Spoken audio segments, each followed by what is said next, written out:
رات کے راز میں خوش آمدید۔ اگر آپ کے پاس بھی کوئی کہانی ہو تو کمنٹ میں لکھ دیں، پھر دیکھتے ہیں کس کی کہانی اگلا راز بنتی ہے۔ تو چلیے شروع کرتے ہیں آج کی کہانی۔ شام کے وقت عائشہ اپنے نانی کے پرانے گھر پہنچتی ہے۔ نانی ہاسپٹل میں ایڈمٹ تھی، اس لیے رات اسے گھر پر اکیلے گزارنا تھی۔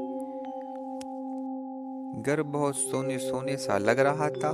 پرانے دیواروں کی کرکر اور ٹھنڈی ہوا کا اثر ہر جگہ محسوس ہو رہا تھا۔ عائشہ نے لائٹس آن کی، صرف ایک ٹیوب لائٹ جلتی، باقی پورا گھر اندھیرے میں ڈوبا ہوا۔ گھر میں ایک کمرہ تھا جو ہمیشہ تالا بند رہتا تھا۔ نانی نے بچپن سے عائشہ کو منع کیا ہوا تھا، اس کمرے کی طرف کبھی مت جانا۔ بچپن میں عائشہ نے ایک دفعہ اس کمرے کے پیچھے سے آواز سنی تھی، تب سے وہ ڈر جاتی تھی۔ لیکن آج اس کمرے کے نیچے سے روشنی آ رہی تھی، جیسے اندر کوئی لیمپ آن ہو، ساتھ ہی ہلکے قدم چلنے کی آواز۔ مگر گھر میں تو ایک ہی شخص تھا، عائشہ۔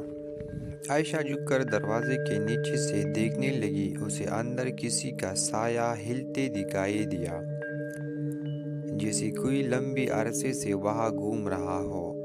اس نے ڈر کے باوجود دروازے کو ہاتھ لگایا۔ دروازہ تھوڑا سا ہل رہا تھا اپنے آپ۔ اسی دوران فون بجتا ہے، نانی کا کال ہے۔ عائشہ نے لرزتی آواز میں کہا، نانی، بند کمرے سے روشنی آ رہی ہے، کوئی چل رہا ہے۔ نانی چیخ کر بولی، عائشہ، دروازہ مت کھولنا، وہ کمرہ میرا نہیں، وہ تمہارا ہاتھ پکڑ لے گا۔ اچانک کال ڈراپ ہو گئی، عائشہ کا خون جم گیا۔ کمرے کا تالا نیچے گر جاتا ہے، دروازہ دھیرے دھیرے کھولنے لگتا ہے۔ عائشہ پیچھے ہٹ گئی۔ کمرہ بند تھا، کوئی ونڈوز نہیں، پھر بھی اندر ایک پرانا ٹیبل لیمپ جل رہا تھا۔ کمرہ بالکل خالی، بس ایک چیز، ایک پرانی ڈائری۔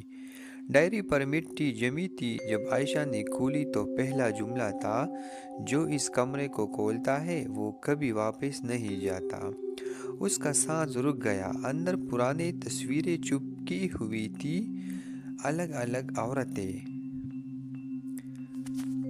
ہر تصویر کے نیچے ایک لفظ لکھا تھا، گمشدہ۔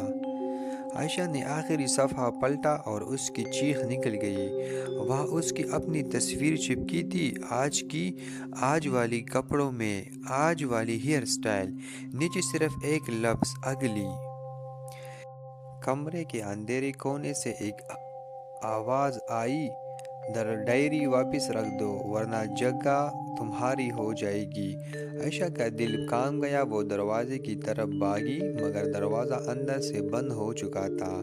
اس نے زور زور سے ناک کیا، دھکا دیا۔ اندھیرا اس کے گرد گول گول گھومنے لگا، جیسے کوئی چیز اسے کھینچ رہی ہو۔ ایک زور کی چیخ، پھر پورا گھر خاموش۔ صبح پڑوسیوں نے پولیس کو فون کیا۔ رات کو لڑکی چیخ رہی تھی، پھر آواز بند ہو گئی۔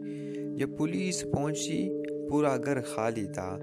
اندھیرے میں صرف بند کمرے کا دروازہ آدھا سا کھلا تھا، اندر ڈائری پڑی تھی۔ پولیس مین نے ڈائری اٹھائی، آخری صفحے پر ایک نئی تصویر چپکی ہوئی، عائشہ کی۔ نیچے لفظ لکھا تھا، غائب۔ عائشہ کبھی نہیں ملی، اور بند کمرہ پھر سے دوبارہ تالے میں بند ہو گیا، جیسے کسی نے جان بوجھ کر بند کیا ہو۔